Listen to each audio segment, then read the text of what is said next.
Pessoal, nossa aula hoje é sobre fisioterapia e neurologia na atenção terciária, tá? Tinha combinado com vocês semana passada que eu daria esse conteúdo hoje, né? Esse conteúdo que faz parte do conteúdo da prova. Não sei se vocês já realizaram a prova de vocês ou se estão aguardando essa aula para realizar essa prova, tá? É uma aula bem tranquila, só que de extrema importância e aplicabilidade, tá? Na atuação do fisioterapeuta dentro do âmbito da atenção terciária, dentro do hospital, dentro da UTI. Então, hoje nós vamos conhecer o que a fisioterapia pode fazer em termos de, com o objetivo de funcionalidade, nesse paciente que está hospitalizado, tá? A fisioterapia neurológica, né, também muito tempo chamada de fisioterapia motora, hoje a gente fala de fisioterapia, né? Qualquer recurso fisioterapêutico, ele visa a melhorar a funcionalidade do paciente dentro da unidade de terapia intensiva, tá? Mas em alguns lugares ainda se costuma utilizar essa nomenclatura diferenciando a fisioterapia motora, que é o que trabalha com técnicas que buscam uma melhora da funcionalidade dentro do sistema locomotor, né? E a fisioterapia respiratória, aquela que utiliza de recursos e técnicas de higiene brônquica, expansão pulmonar, fortalecimento da musculatura respiratória, visando, né, a melhora da função pulmonar do paciente. Então, em muitos lugares a gente ainda observa essa separação, tá? Eu costumo dizer que tudo é fisioterapia. O profissional fisioterapeuta brasileiro é um dos mais completos do mundo. Tá? Você pode falar, mas professor, é verdade? Sim, é verdade. Nós somos profissionais extremamente completos. Quando a gente vai para a Europa ou a gente vai para os Estados Unidos e começa a estudar fisioterapia lá, ela é bem dividida, né? Lá, por exemplo, nos Estados Unidos, existe o terapeuta respiratório. Então, o terapeuta respiratório seria fisioterapeuta que realiza técnicas de higiene brônquica, de expansão pulmonar, que faz ajustes no ventilador mecânico, né, que faz esse cuidado respiratório com o paciente em terapia intensiva. E o fisioterapeuta, que lá o fisioterapeuta ele trabalha, né, só com a parte de funcionalidade mesmo, a parte de desenvolvimento das funções do aparelho locomotor, né, devolvendo a funcionalidade, trabalhando a motricidade do paciente. E aqui no Brasil, esses dois profissionais são né, somos nós, fisioterapeutas, que trabalhamos tanto com a parte respiratória quanto a parte motora, então, tá? Então eu digo, né, que nós, né, todas essas técnicas, habilidades, recursos que nós realizamos no paciente hospitalizado é fisioterapia, tá? Independente se tenha um objetivo mais relacionado à função respiratória ou à função de motricidade, né, de funcionalidade.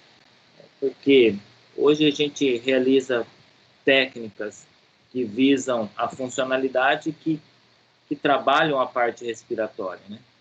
E até são melhores recursos hoje utilizados. Então, eu digo que tudo é fisioterapia.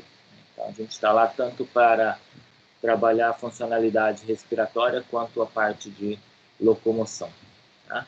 Então, hoje nós vamos falar um pouco mais sobre a parte, né, locomotora, né? Essa parte de motricidade, essa parte de funcionalidade, e trabalhando em cima daquilo que a gente tem visto na unidade 2, que é o paciente, né, vítima de acidente vascular não, de trauma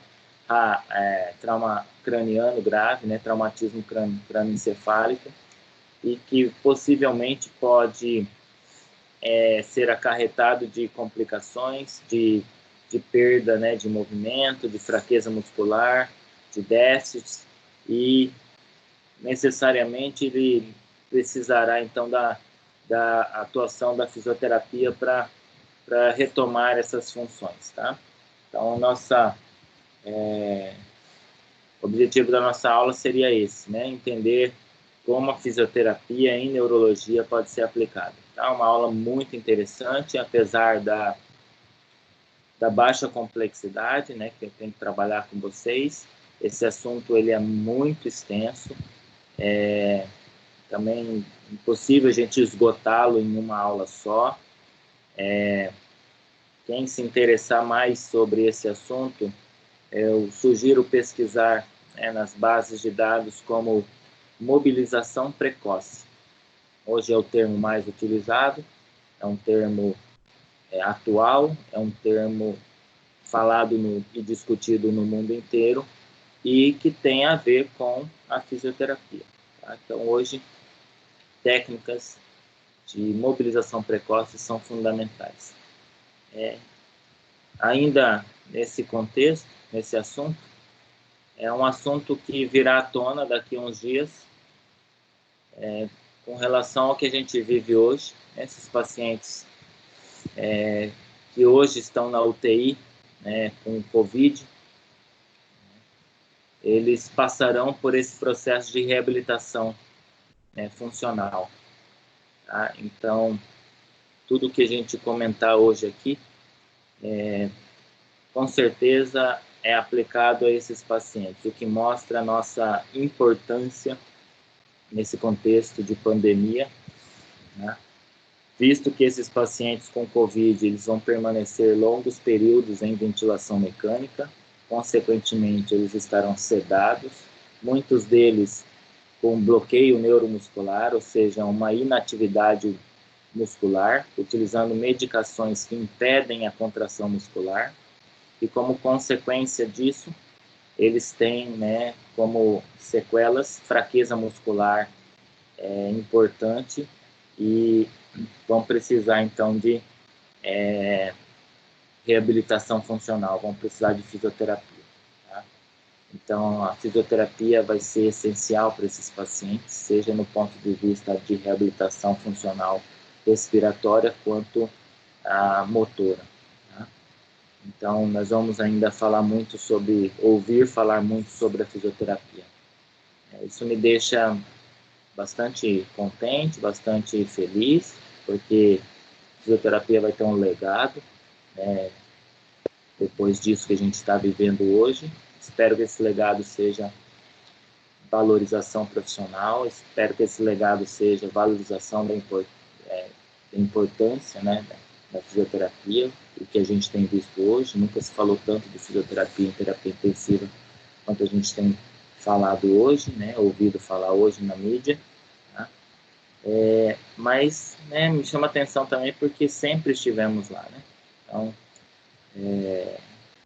precisou algo grave acontecer para que essa valorização maior acontecesse. Mas a minha felicidade é maior, tá? Com relação a isso, pensando não pelo que eu faço, mas pelo que é a fisioterapia, né? Pensando por todos nós, futura profissão de vocês. Não sei, alguns de vocês podem desejar cursar essa área, outros não, mas fisioterapia. Então, independente da área de atuação, você conhece colegas, você conhece amigos, eu conheço amigos que estão em outras áreas, e eles sabem que eu estou nessa área, então eles sempre estão conversando. Então é importante que a fisioterapia também cresça como um todo. Tá? Então, esse é o assunto da nossa aula. Espero que aproveitem ao máximo. Tá? Um assunto muito bacana. Então, a gente está falando desse paciente na unidade 2, né? Um paciente grave, paciente vítima de trauma crânioencefálico grave. Vimos nas aulas anteriores que eles necessitam de uma avaliação motora, uma avaliação funcional, uma avaliação neurológica constante, né, para avaliar essa função neurológica, visto que sem o sistema nervoso, a maioria dos outros órgãos do nosso sistema corporal estaria prejudicado, né? Além disso, a gente viu nessa unidade também a importância de se monitorizar o fluxo sanguíneo cerebral, tá? E a gente faz isso através da monitorização da pressão de perfusão cerebral e quando o paciente tem monitorização de pique, né? A gente viu na aula passada, na última aula nossa, que a pressão de perfusão cerebral, ela representa, né, a quantidade de sangue, né, perfundindo o tecido cerebral, e ela precisa, né, permanecer em valores normais acima de 60 milímetros de mercúrio. E a gente consegue calcular essa PPC a partir, né, dos valores de pressão arterial média e pressão intracraniana. Então, você necessitaria, então, de uma monitorização de pressão intracraniana nesse paciente. Então, o paciente precisa ter monitorização de pique. A gente pode obter, então, essa PPC pegando a PAM, né, e subtraindo a pique. Tá? Então, a PPC, né, a PAM menos a pique. Então, a gente pode, então, avaliar essa pressão de perfusão cerebral aí, e é fundamental para esses pacientes graves, tá? A gente observa que esse paciente aí está em ventilação mecânica, né? Está usando um suporte ventilatório invasivo, está entubado, né? Esse outro sistema aqui é um sistema de aspiração traqueal, seja para remover secreções pulmonares. Aqui é um catéter, né, de monitorização de pique, provavelmente esse aqui é um monitor de pique, tá? E você vê que é um paciente que está dormindo, ou seja, ele está em coma induzido, está sedado, e a gente utiliza uma escala, né, para avaliação dessa sedação, chamada escala de Hansai, e esse paciente provavelmente vai estar em Hansai 6, né, um paciente que não apresenta nenhuma resposta, nenhum estímulo. Tudo isso Professor, para... Oi, só um pouquinho. Tudo isso desculpa, para que então, o paciente, né, tenha uma redução, né, do fluxo sanguíneo O senhor tá sem cerebral. o slide? Oi? É que não tá é isso aparecendo o que eu, slide? isso Agora que eu ia vocês me perguntar falaram? do slide. Eu ia falar, mas Ah, então tá bom. Pera aí. Eu vou tirar e colocar de novo, tá? Pera aí. Ok. Vê se vai aparecer agora.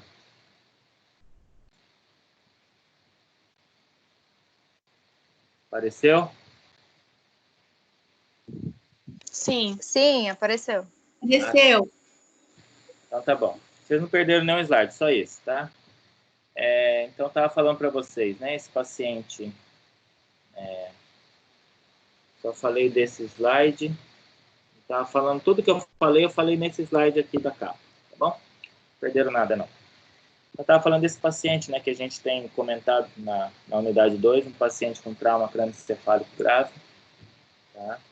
E acho que quando eu comecei a falar apontando na imagem, vocês perceberam que estava sem slide, né? Então, vou mostrar para vocês o que eu estava mostrando, tá? Então, o paciente sedado, né, dormindo, provavelmente ele está em coma induzido, tá?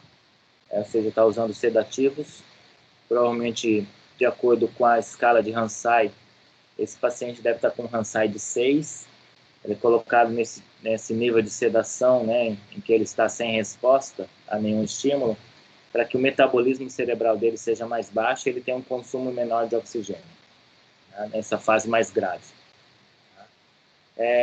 Isso aqui é um monitor de pique, né, um catéter de pique, e eu estava comentando para vocês que é possível a gente monitorizar a PPC, a pressão de perfusão cerebral, a partir do valor de pique e PAM, né? Então, que a gente observou isso, aprendeu isso na aula passada. São pacientes que têm, tá usando, né, ventilação mecânica, né, através de um tubo orotraqueal, e esse aqui é um sistema, né, de aspiração, né, para remoção de secreções, tá? O mais importante é a gente observa que ele está totalmente imóvel. Então, do ponto de vista fisioterapêutico, a gente pensa nesse paciente dois grandes objetivos, né? Que eu estava comentando com vocês no início da aula. A gente pensa na funcionalidade respiratória dele e a gente pensa na funcionalidade motora dele, motricidade. Em termos, né, de monitorização e funcionalidade respiratória, é papel do fisioterapeuta, né, gerenciar e monitorizar a ventilação mecânica deste paciente. Utilizar, né, de recursos de remoção de secreção e expansão pulmonar neste paciente em ventilação mecânica.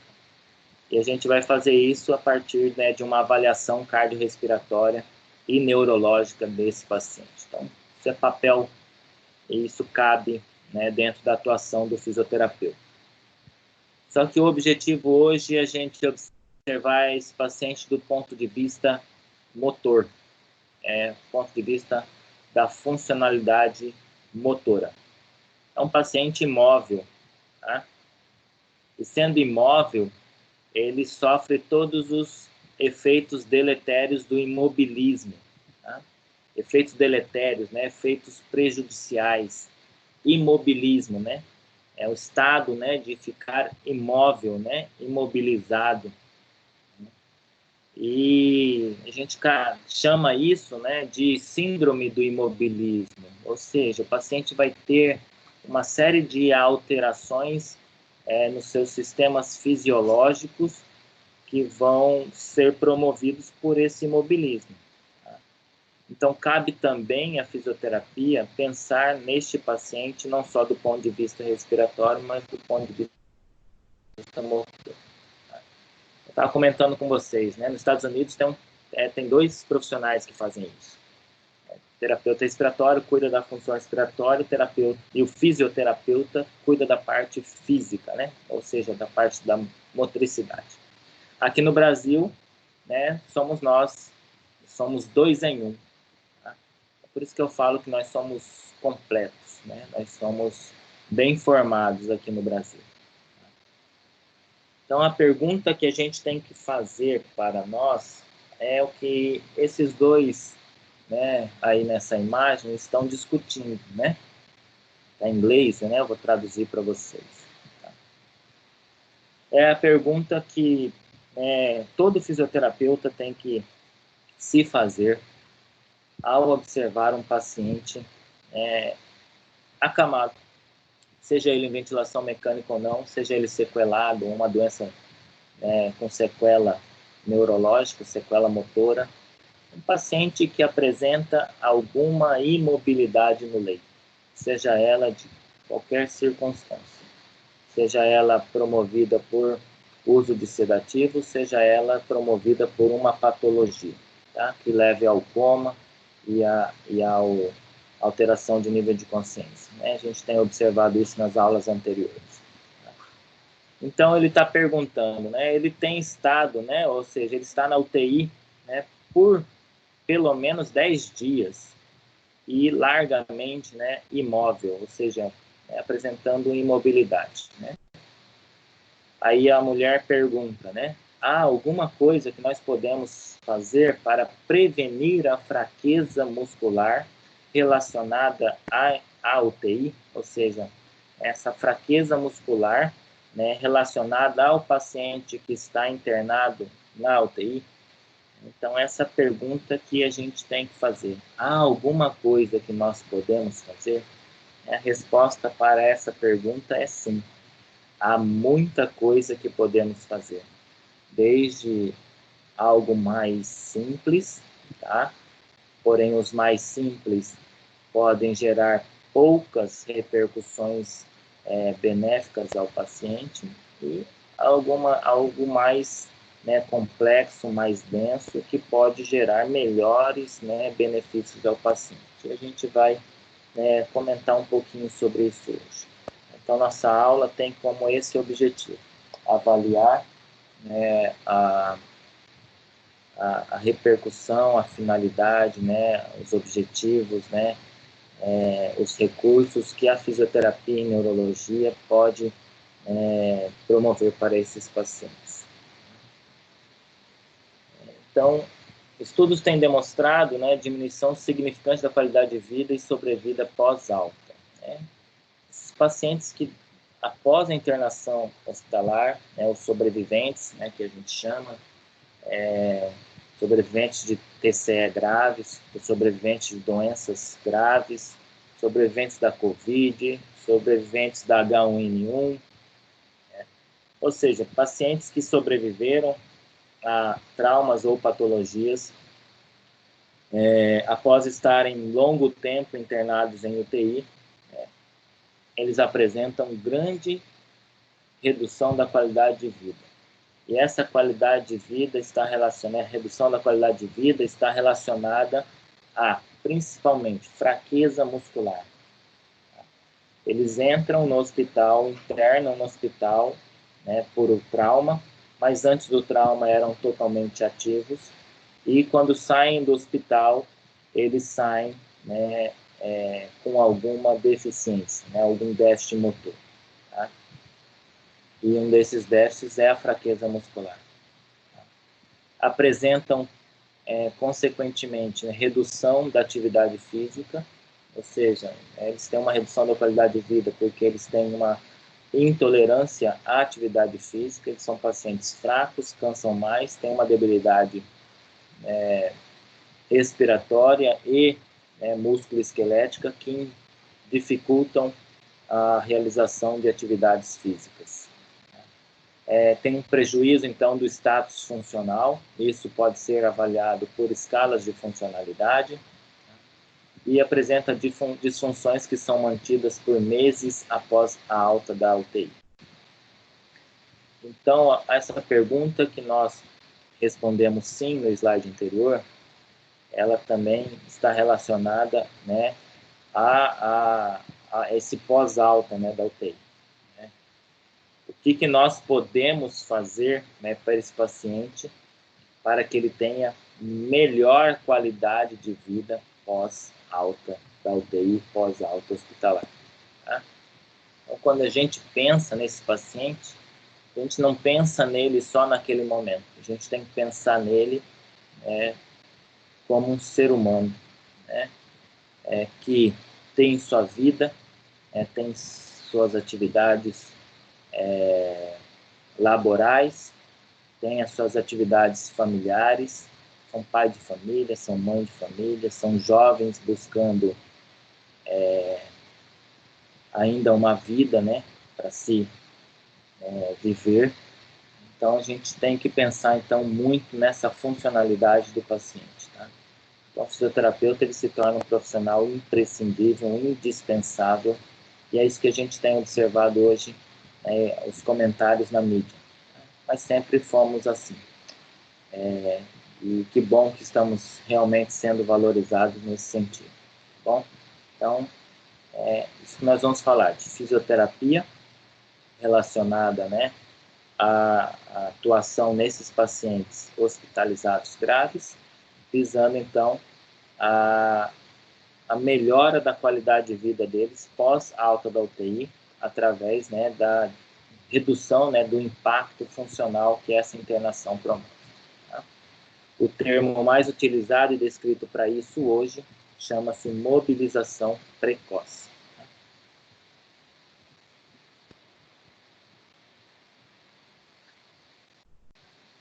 A fraqueza muscular, ela pode ser ocasionada por fatores prévios à internação. Pacientes podem apresentar fraqueza antes da internação. São aqueles pacientes, né, que já apresentam algum déficit, né, antes da internação. Esses vão sofrer mais ainda o impacto, né, do imobilismo da internação, porque já tinham fatores prévios associados. Ou esses fatores prévios estão associados, né, a doenças respiratórias crônicas. Por exemplo, pacientes, né, com enfisema pulmonar, pacientes com doenças respiratórias crônicas, como fibrose cística, como asma, né? Então, esses pacientes já têm uma característica de serem, né, intolerantes ou terem baixa tolerância à atividade física, não por uma condição musculoesquelética, mas decorrente da limitação funcional que essas doenças respiratórias crônicas trazem para eles. Então, são pacientes que já internam com esses fatores. Alguns pacientes podem apresentar síndromes neurológicas agudas e decorrer, né, com fraqueza muscular. É o que nós temos como exemplo a síndrome de Guillain-Barré. Tá? Síndrome de Guillain-Barré, se vocês não lembram, a gente estudou em atenção secundária, mas é uma polineuropatía periférica, né, inflamatória aguda, que leva, né, então, à paralisia temporária ou permanente dos músculos periféricos, podendo incluir a musculatura respiratória, e ela tem causa, né, não definida, né? Então, o paciente ele tem uma tetraplegia flácida, né, nos casos mais graves, e pode ter até 2 anos para retornar, né, essa funcionalidade muscular. E a miastenia graves é outra doença neuromuscular, só que há um defeito aí na placa motora, né, na liberação de neurotransmissores, né, responsáveis pela ativação da fibra muscular. Então, a pessoa também pode cursar com paralisia, né, muscular. E, consequentemente, isso se inicia com uma fraqueza muscular. Ou esse paciente pode ter disfunção de órgãos persistentes. Tá? Isso pode ser gerado, então, por essa fraqueza muscular ou por fadiga muscular. Tá? Ou ainda, eles têm uma patologia, né, neuromuscular adquirida nas doenças críticas. É isso que ocorre, né, com a maioria dos pacientes que ficam longos períodos internados dentro da UTI. Tá? Eles apresentam o que nós chamamos de neuropatia do doente crítico. Eles não têm nenhuma doença, né, neuromuscular, não tem nenhuma relação, né, patológica com a função com a fisiologia, né, motora do aparelho motor, né, da motricidade, ou seja, tem o córtex motor preservado, tem a medula espinhal preservada, tem o sistema nervoso periférico preservado, né, tem fibras musculares. Então, ele tem todo o arco de movimento preservado, porém, eles cursam com fraqueza muscular. A gente diz que essa é a fraqueza muscular adquirida na UTI. Nós chamamos isso de neuropatia do doente crítico. Está relacionada a níveis de sedação muito elevados, redução de estímulos, né, durante o período de internação, e está relacionado a delírio, né, que é o delírio, né, um estado de alteração comportamental, agitação psicomotora, e que exige, né, maiores níveis de sedação durante a internação. Isso vai levar a uma maior fraqueza muscular durante o período de internação. E nós lutamos contra isso, né? Nós, como fisioterapeutas, estamos presentes na UTI para minimizar esses problemas, tá? Porque ao resultado dessa fraqueza muscular adquirida é a redução da funcionalidade do paciente. Isso decorre também de processos não patológicos, né? Então, o paciente vai ter atrofia muscular e descondicionamento. Então, isso vai acarretar, né, em imobilidade, e isso é também resultado dessa imobilidade no leito. Tá? Então, nós, fisioterapeutas, dentro, né, desse âmbito hospitalar, dentro do âmbito da terapia intensiva, nós vamos combater a síndrome do imobilismo. Tá? Então, nós somos os profissionais do movimento. Então, isso não é diferente dentro da unidade de terapia intensiva, dentro do hospital. Bom, vamos falar um pouquinho dos efeitos da imobilidade. Então, muitos são os efeitos da imobilidade. Nós temos, além desses citados aí no slide, Nós temos efeitos cardiovasculares importantes, como redução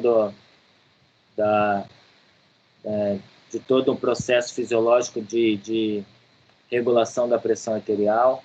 Nós temos um aumento da frequência cardíaca de repouso, então esse coração ele também fica descondicionado. Nós temos um aumento, né, da frequência respiratória, né?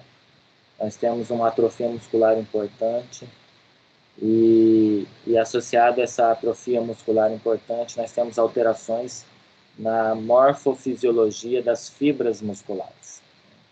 Então, o que se destaca bastante é essa alteração nos tipos de fibras musculares. Nós temos 2 grandes grupos musculares, vamos dizer, em termos de qualidade de contração no nosso corpo. Nós temos fibras de contração lentas e músculos com fibras de contração rápidas. O próprio nome já diz, né? Fibras lentas são aquelas que não respondem rapidamente, ou seja, não são músculos de contração rápida, mas são músculos que devem ser resistentes à fadiga. Esses músculos, principalmente, são músculos que são exigidos, né, em uma maior tempo, né, de contração durante o dia. Por exemplo, são os músculos posturais. E, principalmente, os músculos respiratórios, né? E aí a gente destaca o diafragma. O diafragma ele tem uma alta resistência à fadiga. Só para a gente ver, esse músculo ele não para de se contrair em nenhum momento. Se ele parar de contrair, a gente para de respirar. A gente para de respirar, a gente morre. Então, o diafragma é um grande exemplo disso. E fibras rápidas são aquelas que estão presentes em músculos de contração rápida, porém, eles são pouco resistentes à fadiga. Ou seja, eles fadigam mais rápido. E exatamente isso que ocorre, né, na síndrome do imobilismo. As fibras lentas, vermelhas, elas começam a se modificar e transformar em fibras rápidas, né, brancas. Ou seja, aqueles músculos que tinham alta resistência à fadiga passam a reduzir essa resistência à fadiga porque elas perdem em número as suas fibras lentas, as suas fibras vermelhas. Tomando como exemplo o diafragma, isso significa que o paciente ele cansa mais rápido. Por quê? Esse diafragma ele perde as fibras resistentes à fadiga. Então, ele tem até a capacidade, né, de realizar respirações espontâneas, porém, quando o corpo dele é submetido a uma demanda maior, esse diafragma ele não consegue, né, suportar essa demanda corporal e ele fadiga mais rápido. Isso pode envolver atividades de vida diária. Essas atividades que exigem essa demanda do sistema respiratório podem ser atividades de vida diária, como tomar banho, banhar-se, né, alimentar-se, fazer pequenas caminhadas, vestir-se. Então, esse impacto funcional, né, vai levar, então, a uma redução da qualidade de vida dele, né? Imagina, né, não conseguir ter capacidade cardiorrespiratória para realizar um banho, vestir-se, né, alimentar-se, né? Isso representa uma grande redução da qualidade de vida. Então, enquanto fisioterapeuta, pensamos lá dentro da UTI o que fazer para esse paciente que, após a alta, não tenha essa redução da qualidade de vida, não tenha essa redução da capacidade funcional a ponto, né, de ter suas atividades de vida diária limitadas. Além disso, nós temos, então, também alterações metabólicas, né, como alterações de ácidos graxos em glicose. Então, esse paciente pós-alta da UTI, ele pode ser um novo diabético. Tá? E é comum observarmos isso em pacientes com longo tempo de internação nas UTIs. Então, eles têm essa alteração metabólica com, né, transformação de ácidos graxos em glicose. Então, ele tem um aumento da sua glicemia, né, da sua taxa de glicose no sangue, e ele, então, passar a ser um diabético, né, pós-alta de UTI. E redução na síntese de proteínas. Sabendo que as proteínas, né, são responsáveis pela formação, né, composição, né, principalmente dos músculos. Essa redução da síntese de proteínas representa, então, para nós, fisioterapeutas, e para o paciente, né, representa que ele terá o que é uma qualidade muscular menor. Ele vai ter um volume muscular menor, ele vai ter uma tolerância à atividade muscular também menor, né? Então, é isso que a gente tem que combater, né? Combater esse imobilismo, né, de uma maneira mais macro, né, visual, né, aquele paciente, né, imóvel ao leito, mas saber, né, nesses aspectos fisiopatológicos, o que esse imobilismo traz para o paciente. Então, enquanto objetivos da fisioterapia no paciente neurológico, na atenção terciária, nós temos, né, um direcionamento muito claro, direto, né, que é reduzir ou minimizar os efeitos dessa síndrome do imobilismo, né, desse imobilismo. Então, os objetivos vão sempre variar conforme a avaliação de cada paciente e da identificação das limitações que ele apresenta. Mas, em todos os casos, nós pensamos em reduzir o impacto funcional que a imobilidade no leito traz.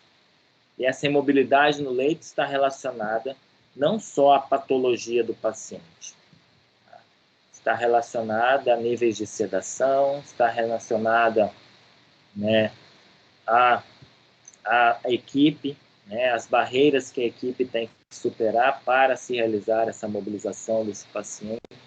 Tá?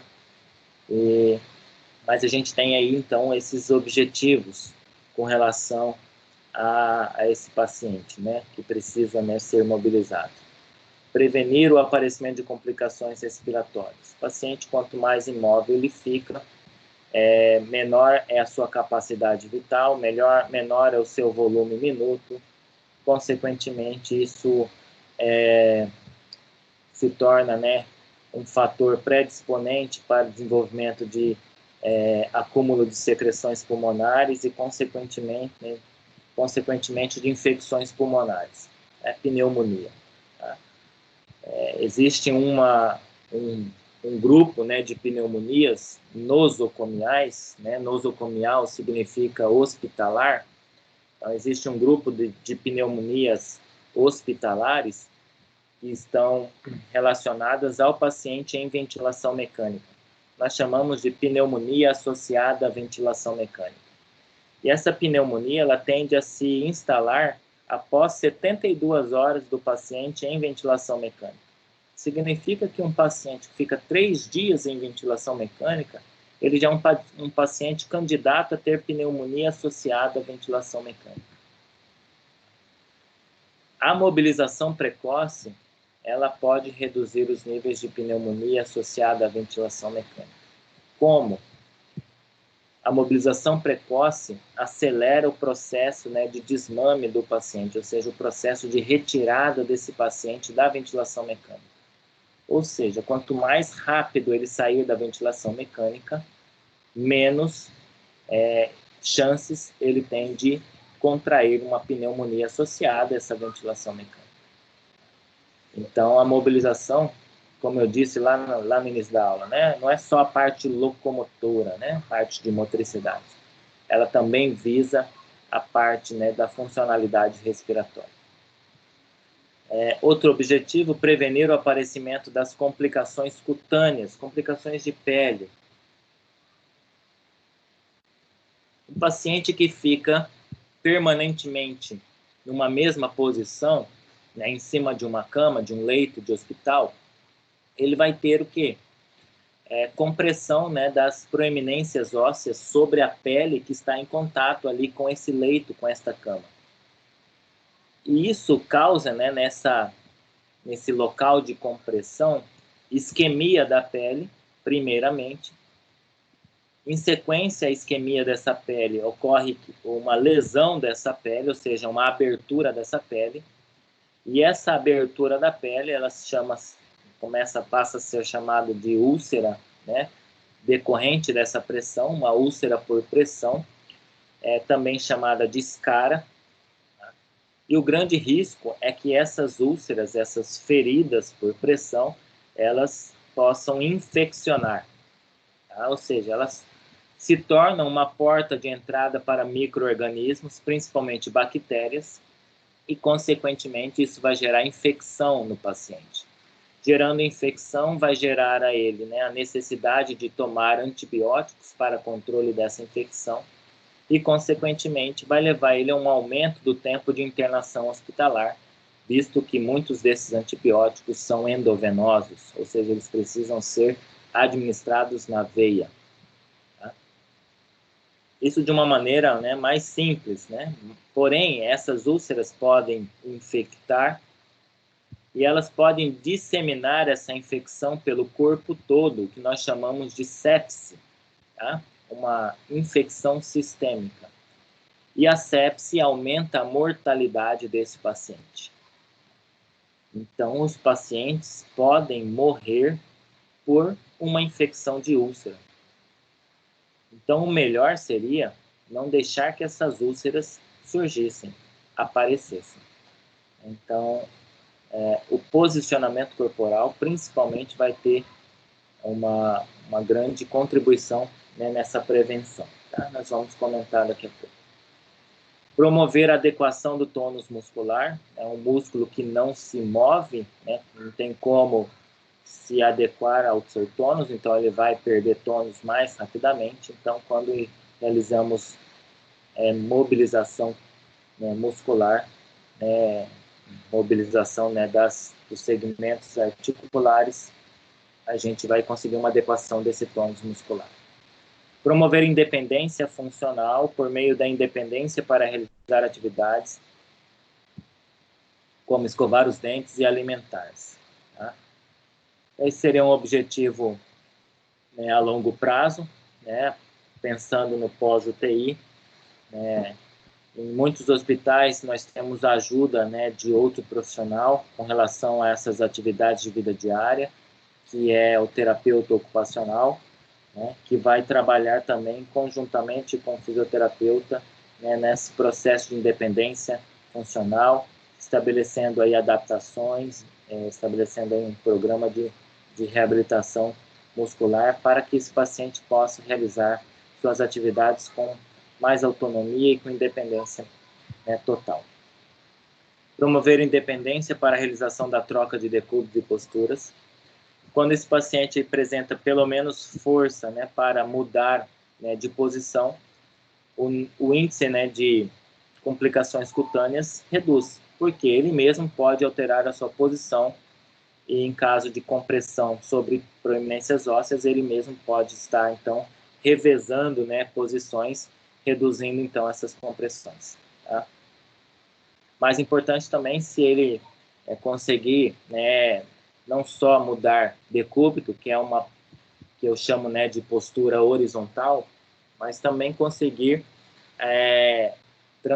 realizar transferências, né, para posturas mais verticais, de forma independente. Como assim verticais? Por exemplo, quando ele passa de deitado para sentado, ele tem uma modificação de postura, né, vertical. Se ele está sentado e fica em pé, ele também tem outra modificação de postura vertical. Então, quanto mais vertical, maior é a funcionalidade desse paciente. Tá? Evitar o aparecimento de complicações articulares e musculares, como encurtamentos, padrões, deformidades, atrofia muscular. Isso também a gente, né, visa. Muitas vezes a gente não consegue reduzir a atrofia, porque a atrofia muscular já está iminente, né, devido a está presente devido a essa imobilidade no leito, tá? Mas a gente pode trabalhar com a qualidade muscular desse músculo atrófico, né, hipotrófico, né? E a gente pode trabalhar tanto com a cinesioterapia, que nós vamos ver hoje, mas também nada impede da gente utilizar, né, eletroestimulação dentro da UTI, tá? Não é o objetivo da nossa aula, mas é algo bastante legal, o uso, né, de correntes elétricas, principalmente o FES e a corrente russa, que a gente tem mais utilizado, né, dentro do ambiente hospitalar para realizar, né, essa contração muscular, ok? Auxiliar nessa contração muscular. Alguma dúvida, pessoal? Podemos seguir?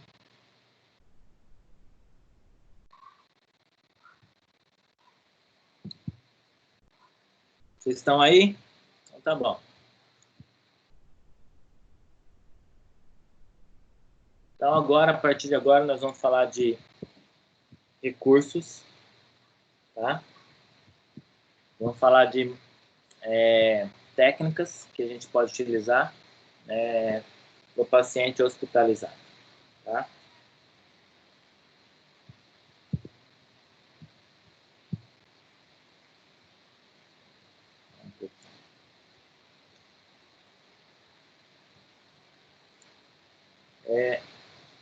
Primeiro recurso que a gente vai comentar é a mobilização passiva. Muito do que nós vamos conversar aqui, vocês já viram em cinesioterapia, então é algo complementar. Já viram em terapia manual ou locomotora, em alguma dessas disciplinas já foi comentado com vocês. A mobilização articular, ela pode ser feita também de forma passiva. Existem movimentos segmentares e movimentos, né, articulares, né? Aqui, o livro didático traz para vocês, né, a divisão entre movimentos fisiológicos e movimentos acessórios. Tá? A combinação desses dois movimentos, né, vão levar aos movimentos que a gente conhece, né, como flexão, extensão, abdução, adução e rotações interna e externa. Tá? O livro traz como movimentos fisiológicos.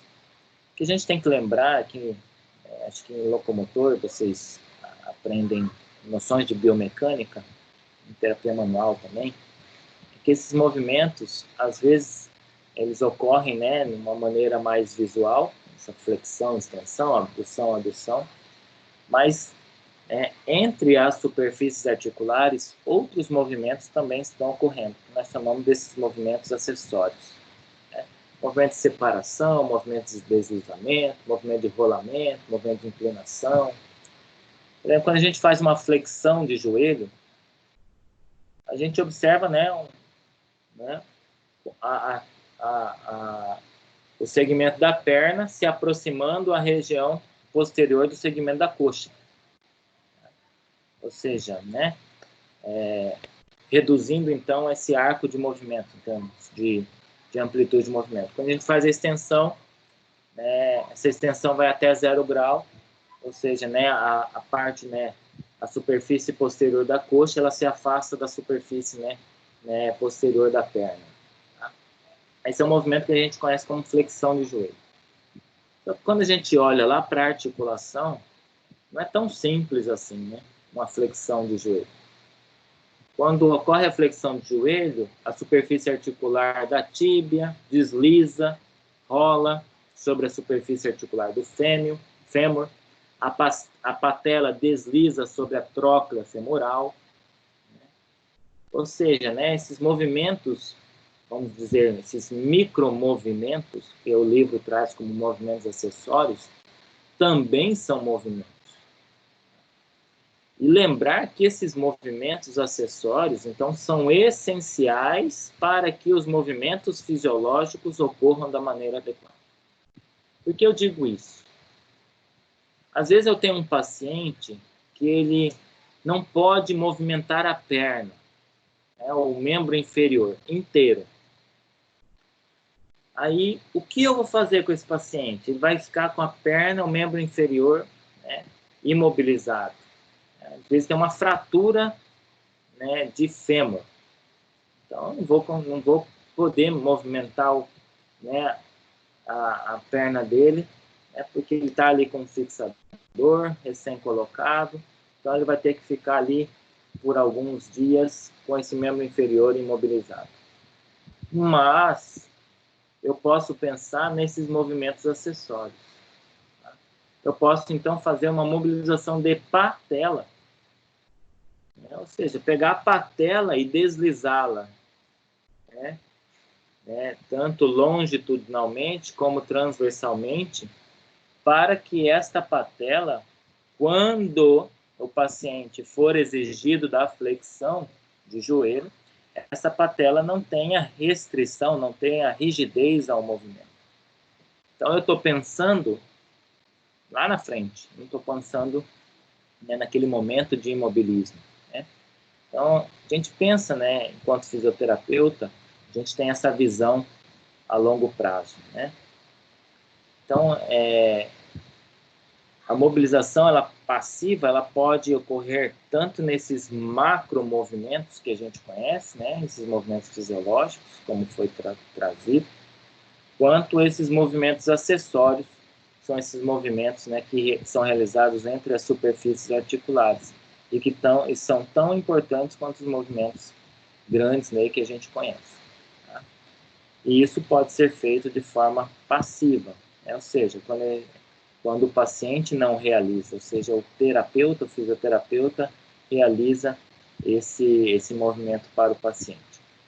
Em exemplos, isso pode acontecer, pacientes, né, sedados, pacientes em coma induzido, pacientes em coma espontâneo, pacientes incapazes de realizar motricidade voluntária ou por uma condição, né, momentânea da sua internação, como a sedação, ou, né, por um processo patológico, uma doença que levou ele a uma redução do nível de consciência.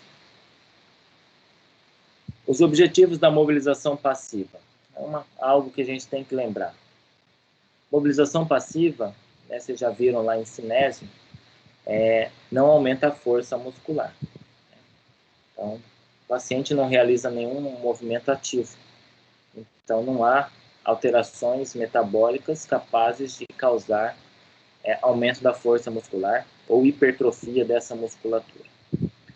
Então, o objetivo da mobilização passiva seria mais prevenção. Ele promove uma inibição da atividade reflexa causada pela alteração patológica.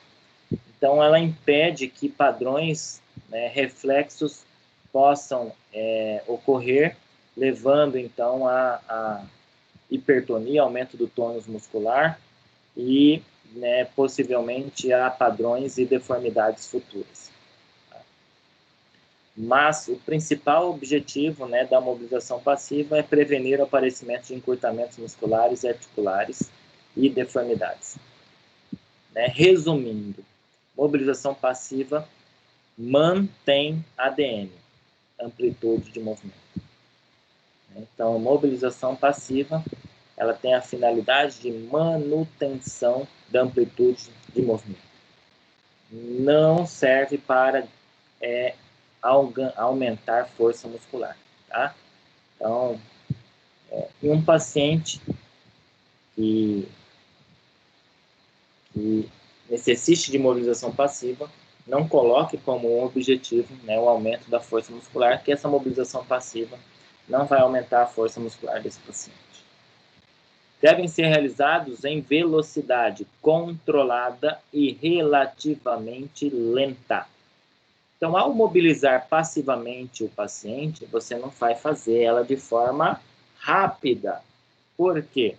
Se ela é para inibir um padrão reflexo, se você fizer de forma rápida, você pode estar estimulando um reflexo de estiramento muscular e aumentando essa resposta reflexa, ou seja, contribuindo para, né, o aumento do tônus. Quando, na verdade, você queria adequar esse tônus, reduzindo-o. A realização do movimento de maneira rápida e ou brusca pode estimular ainda mais os reflexos, já aumentados devido a uma patologia de base, e, por conseguinte, aumentar ainda mais o tônus. Então, a mobilização passiva, quando realizada, realize-a de maneira lenta e com velocidade controlada. O que é velocidade controlada? De forma uniforme. Tá? Ok? Eu tenho que entrar neste assunto, né, porque é meu dever como professor. Hoje se discute muito, se há realmente resultados com mobilização passiva em pacientes críticos.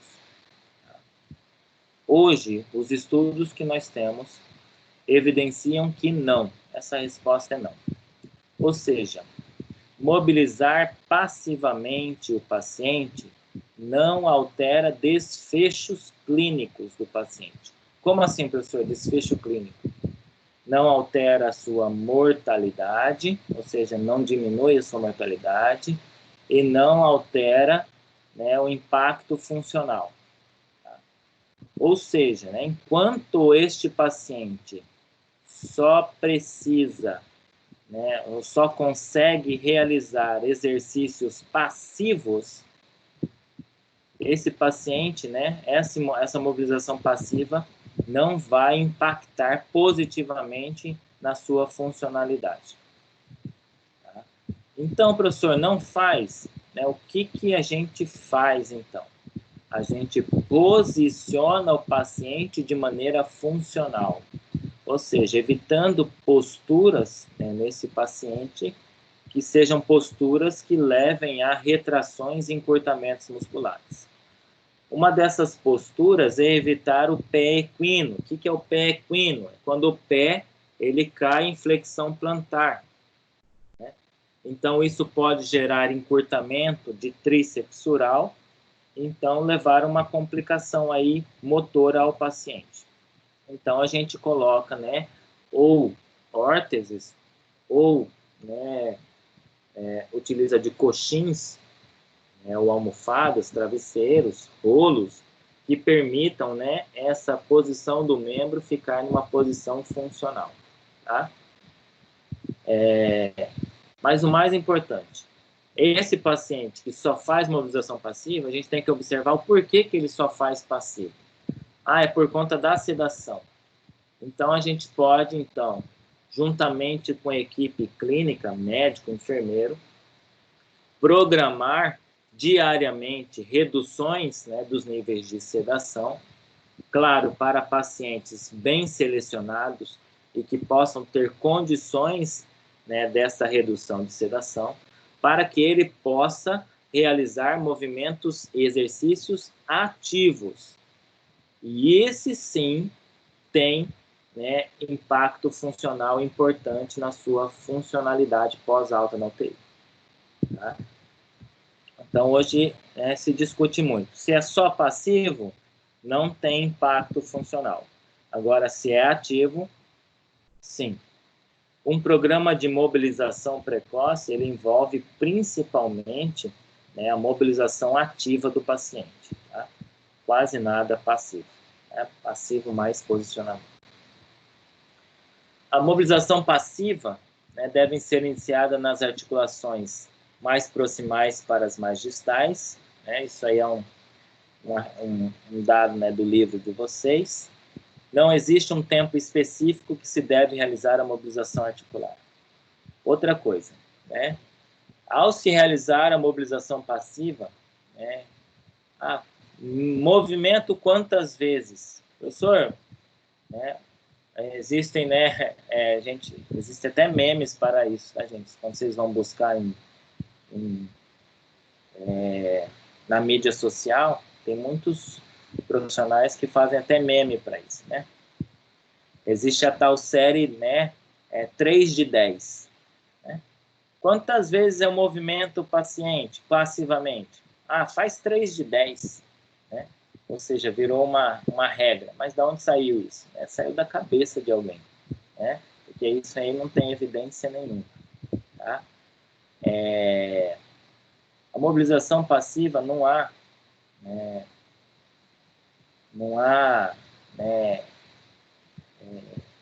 dose. Né? Por quê? Ela é passiva. Por exemplo, se eu movimento, eu quando estou avaliando o meu paciente, eu realizo uma mobilização passiva, por exemplo, uma tríplice flexão de membro inferior, e eu observo que esse paciente não tem redução da amplitude de movimento para essas articulações, tá? Ou seja, o movimento passivo, né, ele vai ter a finalidade só de manutenção.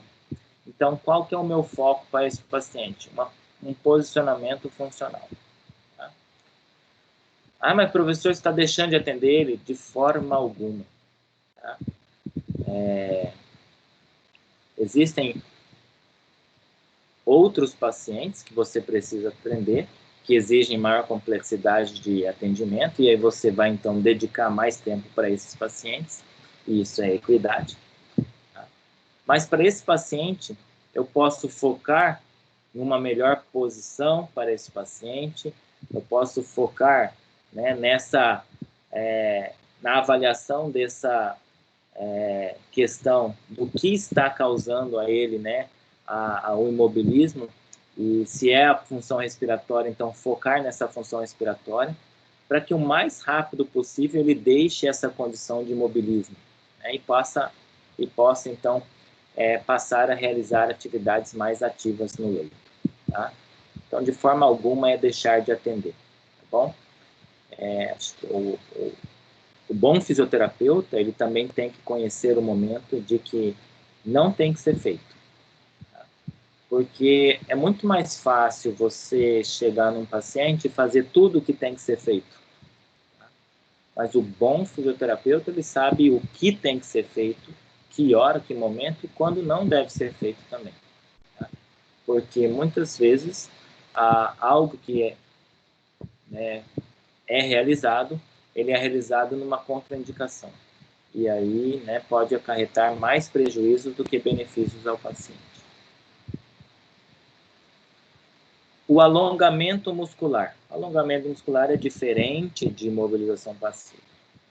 O alongamento muscular, como vocês viram lá em cinesioterapia, ele visa, então, além da manutenção da amplitude de movimento, um ganho, né, da amplitude de movimento. Você vai alongar um músculo encurtado. Então, ele atua na diminuição da atividade reflexa causada pela alteração patológica.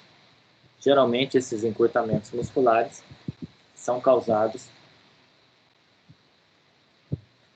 por um aumento da atividade reflexa do músculo, levando a uma hipertonia. Essa hipertonia leva a um aumento, né, da contratilidade do músculo, uma resposta contrátil do músculo, então esse músculo fica, né, encurtado. Devem ser realizados de maneira lenta, pois o movimento brusco pode piorar essa atividade reflexa. Então, assim como na mobilização passiva, não realizar o alongamento de forma brusca, né? Alongar de uma vez, porque esse alongamento brusco pode desencadear um reflexo de estiramento com ativação de fuso muscular, e quando se ativa o fuso muscular, você tem uma contração reflexa, e isso aumentar, né, o grau de encurtamento. Então, não realizar também o alongamento de maneira brusca, mas sim de maneira lenta. Esse quadro foi tirado, né, do livro didático de vocês para descrever alguns tipos de alongamento. Talvez vocês tenham conhecido esses alongamentos de forma diferente, em termos de terminologia, né, na cinesioterapia. Tá? Mas nós temos aí o alongamento passivo, que é o alongamento que é realizado pelo fisioterapeuta sem o paciente realizar força ou contração muscular. Então, é aquele alongamento que só o fisioterapeuta realiza. O alongamento isométrico, após o fisioterapeuta posicionar o músculo em posição de alongamento, ou seja, ele posiciona o músculo na posição de alongamento, o paciente realiza uma contração muscular desse músculo, né, contrária à direção do alongamento. Tá? Essa contração muscular é solicitada, né, pelo paciente, pelo fisioterapeuta ao paciente. Né, em seguida, o fisioterapeuta solicita um relaxamento e ele realiza, né, o alongamento. Né? Existem outros termos, né, que vocês conhecem para esses tipos de alongamento ativo, o contrair, relaxar, né? Por exemplo, né, nesse caso aí. Né? Contrai, relaxa e alonga. Contrai, relaxa e alonga. Seria esse alongamento isométrico. Facilitação neuromuscular proprioceptiva é feita pela união do alongamento passivo e do alongamento isométrico. Aí também há uma diferença de nomenclaturas, né? Eu só estou trazendo o que o livro didático traz para vocês. Tá? Eu aprendi como contrair, relaxar, tá? Como co-contração e outros termos. Tá? Não vou entrar no mérito, né? Não sou professor de Simésio de vocês. Eu confio plenamente nos professores de vocês, tá? Com relação ao que vocês aprenderam. Tá? Então, eu digo sempre, né? O professor ele é só um facilitador. Tá? Vocês que, né, enquanto profissionais, futuros profissionais, vão decidir, né, o que irão realizar nos seus pacientes. Tá? Então, ela é feita em 3 etapas, nessa FNP, dita aí pelo livro. Primeiro, um alongamento passivo, né? Em segundo, uma contração isométrica na direção contrária ao alongamento. Né? O paciente interrompe a contração muscular e, após isso, o fisioterapeuta mantém o alongamento, podendo aumentar a amplitude de movimento do alongamento após o fim da contração do paciente. Tá? Eu aprendi com outra nomenclatura, tá? Não sei vocês, mas aí fica a decisão de vocês, tá bom? Mobilização ativa. Agora sim, agora nós vamos entrar no foco da mobilização precoce do paciente, que é quando o paciente realiza, né, ativamente contrações musculares. Então, ela deve ser realizada com o objetivo de treinar o paciente para executar as atividades que ele necessita realizar no dia a dia. Tá? Ou seja, né, no mínimo ele tenha autonomia e independência profissional para realizar atividades de vida diária. A mobilização ativa facilita a execução do movimento por meio do treino para a realização de atividades, visando a promover a organização e o fortalecimento das vias neurais envolvidas nesse processo. Tá? Então, quando há um movimento ativo, significa que esse movimento ele foi pensado, ele foi elaborado, ele foi executado. Tá? Ou seja, teve ativação de áreas neurais, teve transmissão desse impulso neural e teve ativação de um músculo. Tá? Então, não é só um músculo que se contraiu, mas é todo um sistema motor que foi ativado. Tá? Desde o centro, sistema nervoso central, até a periferia, o músculo periférico. Então, por isso que é fundamental e importante que esse paciente realize contrações ativas de seus músculos. O paciente também pode ser submetido a posicionamento, tá? E o posicionamento ele auxilia na diminuição da atividade reflexa causada, né, pela patologia de base. A gente diz que o posicionamento ele deve quebrar o tônus, tá? Impedir que esse tônus aumente, né, e causando deformidades. Evitar o aparecimento de complicações cutâneas, como as úlceras de pressão. E agora a gente fala também que o posicionamento também tem uma visão, né, respiratória.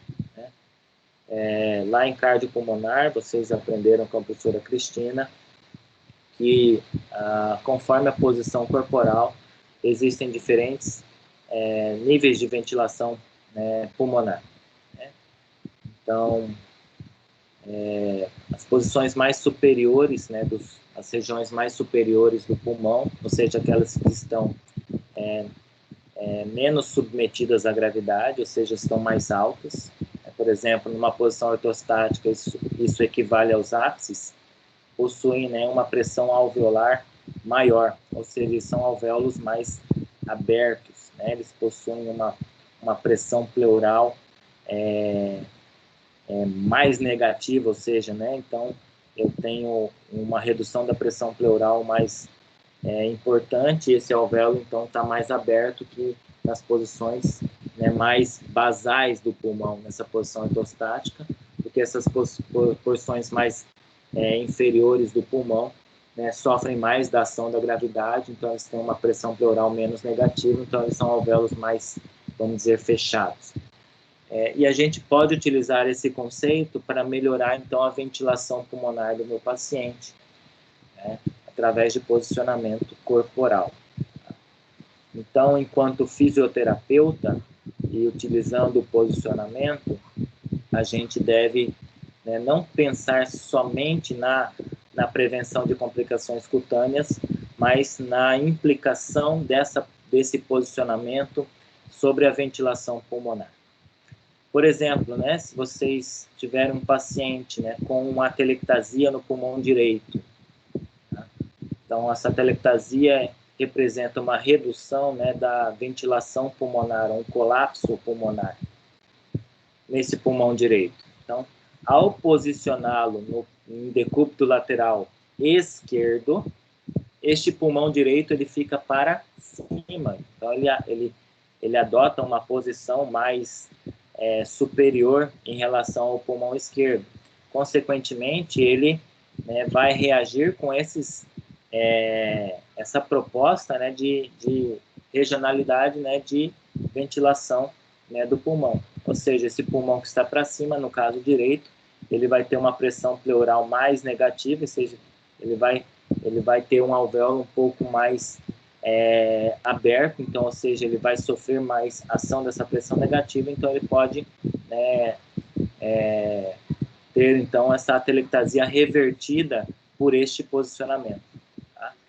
Então, né, é um claro exemplo do uso, né, do posicionamento pelo fisioterapeuta para melhora, né, da ventilação pulmonar. Tá?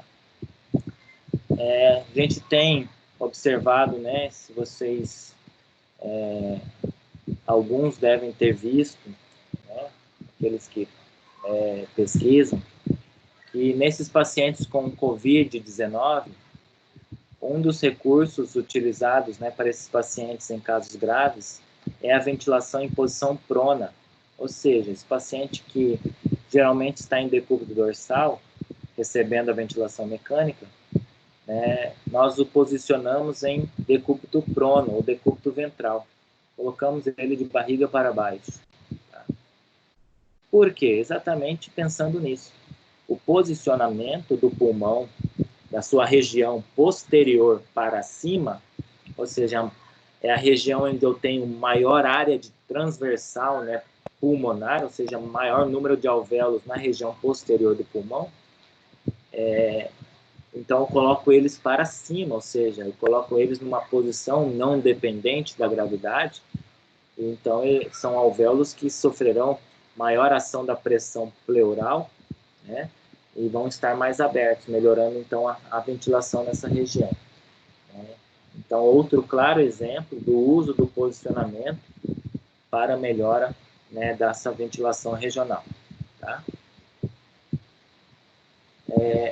Aqui alguns exemplos de posicionamento em decúbito lateral esquerdo, decúbito lateral direito, né, posição de Fowler, né, aqui está Foley, né, mas é Fowler, tá?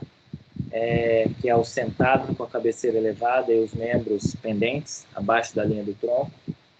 E observem, né, que em todos os posicionamentos há uma preocupação com a manutenção, né, de posturas funcionais. Exemplo aqui, ó, esse rolo, evitando o pé equino, tá? E da proteção de proeminências ósseas. Tá? E essa figura de baixo mostra exatamente que regiões, né, são mais comprimidas com relação a cada decúbito. Né? Posicionamento em dorsal, posicionamento em lateral, né, e o posicionamento em ventral. Então, quando a gente pensa em colocar o paciente em decúbito ventral, nessas regiões descritas por essas setas vermelhas, né, nós colocamos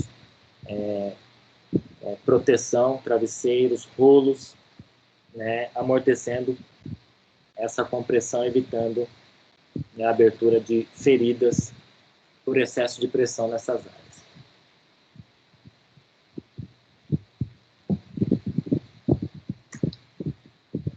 O ortostatismo também é muito utilizado. Tá? O ortostatismo ele tem uma finalidade imprescindível, porque ele promove tanto alterações de nível músculo-esquelético, como alterações em níveis orgânicos. Tá? O tempo prolongado de restrição no leito pode provocar alterações como diminuição de força e de massa muscular, diminuição da densidade óssea e hipotensão ortostática. Tá? Então, o ortostatismo ele permite, né, descarga de peso e essa descarga de peso promove um aumento da força muscular, aumentando, e por se tratar de um exercício ativo, ele pode aumentar a massa muscular, ou seja, pode promover aumento da massa muscular. Como ele promove descarga de peso, ele pode reduzir essa perda de densidade óssea, tá? E ela permite a adaptação dos sistemas de regulação de pressão arterial, evitando, então, a hipotensão ortostática. Hipotensão ortostática, algum dia já aconteceu com algum de nós. Quem nunca ficou muito tempo deitado, levantou muito rápido e escureceu a vista. Porém, rapidamente, essa vista escurecida, ela foi retornando e voltou. Isso nós chamamos de hipotensão ortostática.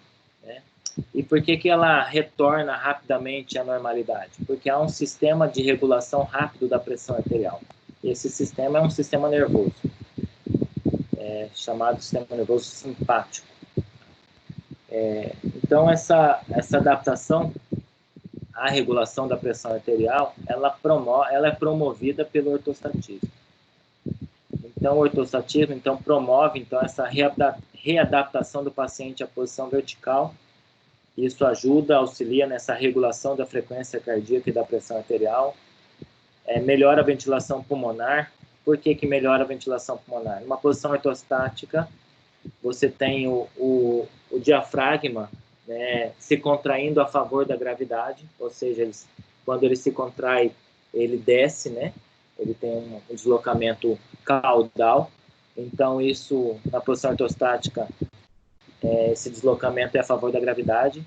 Além disso, ele tem uma redução da pressão, da compressão das úlceras, das vísceras abdominais, que impediriam a sua descida. Essas vísceras abdominais também sofrem ação da gravidade e se tornam pélvicas. Então, o diafragma consegue descer melhor estado de alerta, ou seja, quando a pessoa fica de pé, ela fica mais desperta, e previne o aparecimento de úlceras de pressão também, tá? Porque diminui, então, áreas de compressão. Nós realizamos esse ortostatismo de duas formas dentro da UTI. Ela pode ser um ortostatismo passivo, como pode ser um ortostatismo assistido ou ativo. Tá? Quando que é um ortostatismo passivo? Quando o paciente não tem condições de ficar de pé sozinho. Aí a gente tem que dispor de um equipamento chamado prancha ortostática. Então, nós colocamos esse paciente numa prancha ortostática e a prancha ortostática coloca esse paciente na posição em pé, na posição vertical, no ortostatismo. Quando que nós utilizamos a prancha ortostática? Quando esse paciente, principalmente, não tem controle de tronco e não tem força muscular de quadríceps suficiente para manter uma extensão ativa. Ou seja, ele não tem uma força muscular de quadríceps maior ou igual a 3. Tá? Ele tem força muscular menor ou igual a 3. Tá? Menor ou igual a 3 significa que esse músculo não vence gravidade. Então, se ele não vence gravidade, como que ele vai manter a posição em pé? Então, esse paciente tem um quadríceps fraco e não tem controle da musculatura do tronco, ele não consegue fazer ortostatismo assistido ou ativo. Então, a gente o coloca numa prancha ortostática e realiza esse ortostatismo passivo. Tá bom? O paciente que apresenta força muscular de quadríceps de 4, ou seja, bom, ou 5, normal, ele é um paciente que é candidato a ortostatismo ativo, ou seja, o fisioterapeuta ele pode auxiliá-lo na posição ortostática, mas ele fica de pé sozinho, tá? Sem a ajuda de um dispositivo de prancha ortostática, ok? Visto, então, todos esses recursos, eu vou mostrar algumas imagens para vocês desses recursos aplicados dentro da unidade hospitalar, tá? Alguns em terapia intensiva. Então, a mobilização passiva, então, agora vamos fazendo uma revisão. é quando o fisioterapeuta movimenta o paciente, né, o segmento do paciente, né, porque o paciente não tem condições de realizá-lo ativamente. Promove apenas a manutenção da amplitude de movimento, não melhora a força muscular. Tá? É bastante controverso na prática diária, né, por não mostrar impacto funcional em termos de evidência científica. Tá bom? Não há dose, tá? Não há séries mágicas, tá? Para se realizar, tá? Em termos de mobilização. Porém, como eu disse para vocês, a mobilização passiva ela não tem só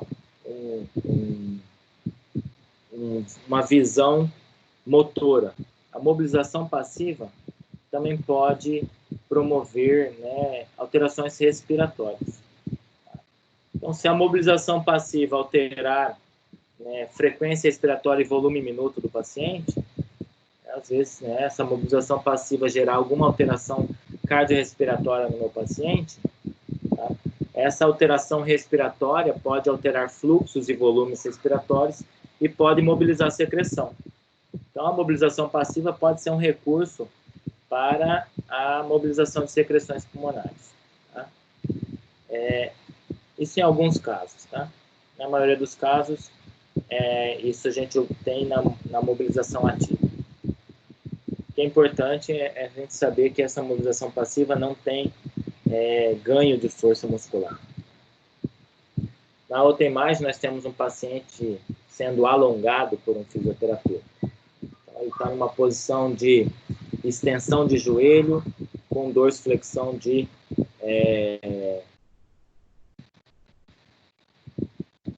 ou seja, fazendo um alongamento aí, acredito, de cadeia posterior de membro inferior esquerdo. O alongamento ele deve ser realizado quando há encurtamentos musculares. Para se corrigir, né, encurtamentos, evitar essa perda de amplitude de movimento decorrente de músculos que estão com um excesso, né, de atividade reflexa decorrente, então, de uma patologia de base. Tá?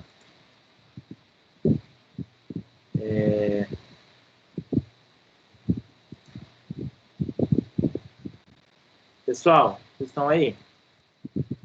A imagem travou ou voltou? Tá naquela que ele está fazendo a fisioterapia na perna. Tá. Mas tá aparecendo ainda? Ainda tá. Tá, né? Mas a minha imagem da câmera tá aparecendo, né? O senhor não. Só a Não? imagem... Não, o senhor não. Só a imagem da fisioterapia. Nem no cantinho? Tá aparecendo no meu. No cantinho, tá aparecendo? O meu não. Tá, deve Agora no, tá. deve tá no Dá pra ver o cantinho. professor. Tá. Porque eu achei que tinha travado, por isso que eu parei. Tá? Mas que bom que não travou. Então, continuando, o alongamento ele é utilizado, né, para evitar, né, então, esses encurtamentos, né, para a manutenção, então, o ganho da amplitude de movimento.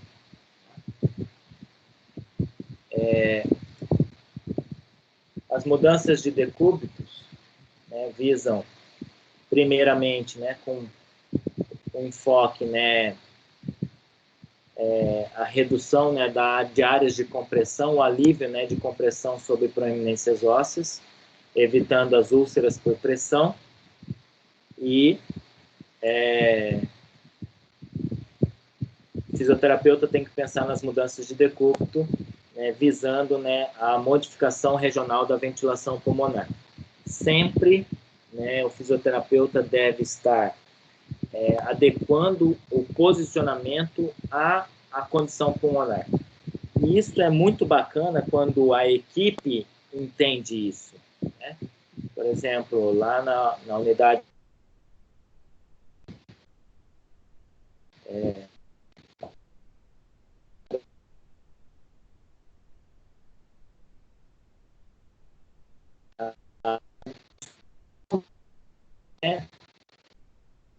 de enfermagem, quando for posicionar o paciente, eu posso estar do outro lado da UTI, mas um deles lá e pergunta, Michel, nós vamos posicionar o paciente tal. Você tem alguma posição, né, com relação ao pulmão que ele tem que ficar ou não possa ficar? Então, é muito interessante quando você partilha isso com a equipe, porque você faz um trabalho em conjunto, é um trabalho interdisciplinar bastante interessante, porque eles mudam o enfoque à prevenção de úlceras, né? E nós mudamos com enfoque na função respiratória, ventilatória. E isso pode ser muito bem casado e combinado e o paciente tem uma melhora, um benefício, então, duplo. Tá? Então, é bastante interessante quando essa combinação ocorre. Tá? O posicionamento, então, envolve a mudança de decúbito, mas também o posicionamento envolve a adoção de posturas mais verticais. Tá? Então, é importante que esse paciente sente, seja no leito, como a gente vê, né, esse leito aí, né? Existem camas que fazem isso, né, camas que se tornam poltronas, mas quando não é uma realidade nossa, a gente pode, né, posicioná-lo sentado na cama mesmo, ou sentá-lo à beira do leito, que nós chamamos de sedestação. Sedestação é sentar, ou sentá-lo, né, numa poltrona, né, uma cadeira. Por muitos anos, eu usei uma cadeira de fio. Cadeira de fio, essas de varanda, e sentava pacientes nessas cadeiras de fio, tá? Por não ter uma poltrona mais confortável para o paciente. Né? Então, a gente forrava essa poltrona, essa cadeira de fio, né, colchoava ela com cobertor, forrava com esse cobertor com lençol e sentava esse paciente na cadeira de fio, como se fosse uma poltrona mesmo. Tá? Por quê? Porque o benefício da posição sentada também é importante. Alivia a compressão de muitas proeminências ósseas, tá? E principalmente altera o comportamento ventilatório do pulmão. Permite ao paciente um estado de alerta melhor, né? Ele fica deitado só olhando para cima, né? Quando você o senta, ele tem uma visão espacial muito melhor, ou seja, melhora o estado de alerta do paciente. Tá?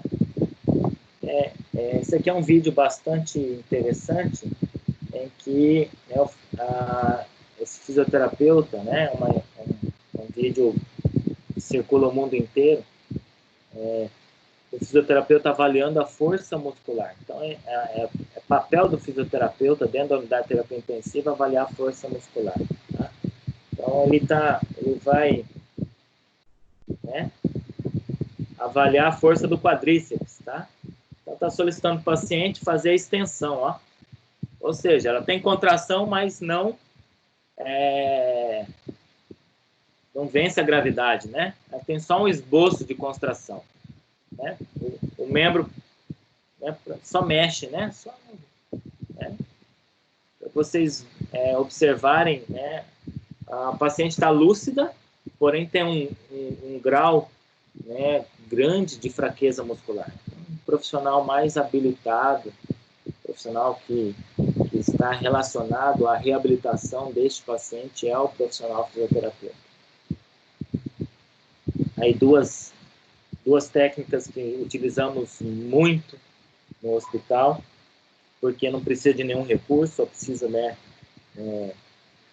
primeiro, de uma avaliação do paciente, né, para ver a sua capacidade e da vontade do fisioterapeuta, que é sentar o paciente.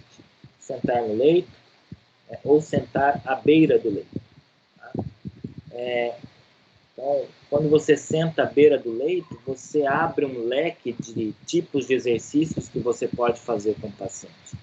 Você pode trabalhar membros superiores, você pode trabalhar cabeça e pescoço, você pode trabalhar membros tronco, você pode trabalhar membros inferiores, você pode trabalhar deslocamentos laterais. Então, você pode fazer muitos tipos de exercícios com o paciente em sedestação à beira do leito. Tá? Algo importante é que quando sentar o paciente à beira do leito, coloque um apoio para os pés. Isso dá uma consciência corporal, um equilíbrio corporal muito maior para o paciente, ele não fica balançando, né? Então, ele dá uma estabilidade para o paciente, para que ele possa, então, realizar melhor os exercícios que é proposto pelo fisioterapeuta. Tá? Então, isso vai depender, né, da capacidade do paciente. Tá? Outra forma de realizarmos exercícios ativos no paciente é utilizar um cicloergômetro. Então, a gente vê aí um grupo de fisioterapeutas, pode até ser alunos, né? Então, o paciente está em ventilação mecânica, observamos, né, o ventilador mecânico ao fundo, né? E ele realizando o cicloergômetro. Tá? Esse cicloergômetro ele pode ser passivo ou ativo. Passivo, então, quando o cicloergômetro ele consegue, né, realizar as rotações pelo paciente. Isso é legal. Ou tem que ser ativo, ou seja, o paciente tem que movimentar o cicloergômetro. Lá no Hospital Geral a gente utiliza o cicloergômetro. Então, possivelmente na época que vocês estiverem em estágio supervisionado lá, vocês possam ter a oportunidade de utilizar esse recurso em seus pacientes. Então, aqui é um vídeo mostrando o cicloergômetro. Né?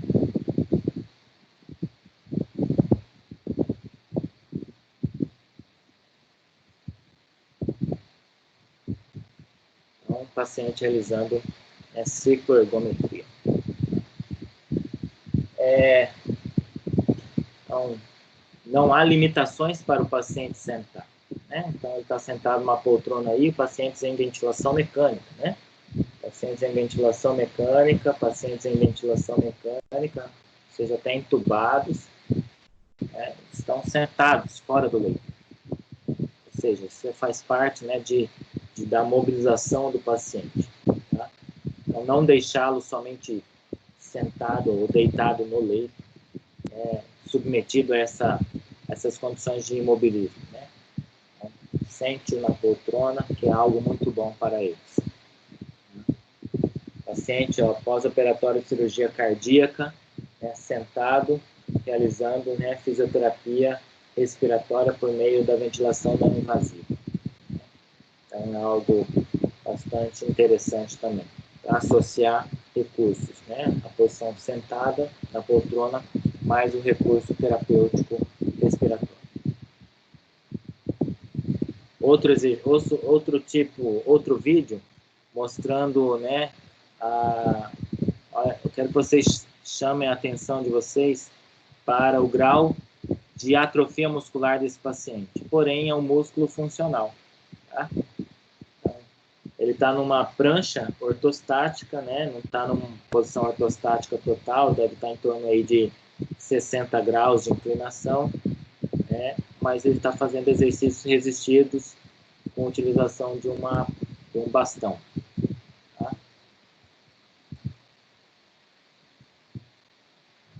Então, bastante hipotrófico, está em ventilação mecânica, tá? Provavelmente ele tem um grau de encurtamento muscular, e aqui a fisioterapeuta já começou a estabilizar esse joelho, né? Mantendo, né, o alongamento. Né? Então, ele está fazendo exercícios, né, ativos. Esses exercícios, sim, têm repercussão metabólica, têm repercussão funcional muito importante. O ortostatismo assistido, então, quando o paciente apresenta força muscular maior ou igual a 4, tá? Então, muito importante, o paciente foi colocado em pé, tá? Quando ele não tem força muscular para manter a posição ortostática, ou seja, não tem força muscular de quadríceps, né, em nível bom ou normal, ele pode ser colocado numa prancha ortostática. Tá? Isso aqui é a prancha ortostática. Lá no Hospital Geral, nós também dispomos de uma prancha ortostática para nossos pacientes. Tá? Inclusive, esta foto aqui, tá? Foto tirada durante o estágio supervisionado. Marciele, na época, era residente, hoje ela é fisioterapeuta. ela trabalha em Rondonópolis, né? E aqui a Melissa, uma ex-aluna nossa, não trabalha hoje, né, na área hospitalar, mas era estagiária que estava realizando esse atendimento a essa paciente, né? Então, a paciente, né, traqueostomizada, longo tempo de internação, atrofia muscular importante, né, e ela não tinha condições de ficar em pé sozinha, então a gente primeiro melhorou a força muscular dela através, né, da prancha ortostática. Tá? Aqui, né, 2 estagiários nossos também em estágio supervisionado, o Diego, né, a Sônia, os 2 hoje formados, né, estavam em atendimento, né, colocaram um paciente traqueostomizado em prancha ortostática, um paciente que também não tinha condições de fazer ortostatismo ativo, então ele era colocado em prancha ortostática para, né, ter essa experiência, né, da posição vertical, né, dessa posição ortostática. Tá? E também realizamos deambulação dentro da UTI. Tá? Paciente que tem capacidade, né, para deambular deve ser estimulado a realizar deambulação dentro da unidade de terapia intensiva, com a supervisão do fisioterapeuta. Tá bom? Bom, pessoal, era isso. Tá?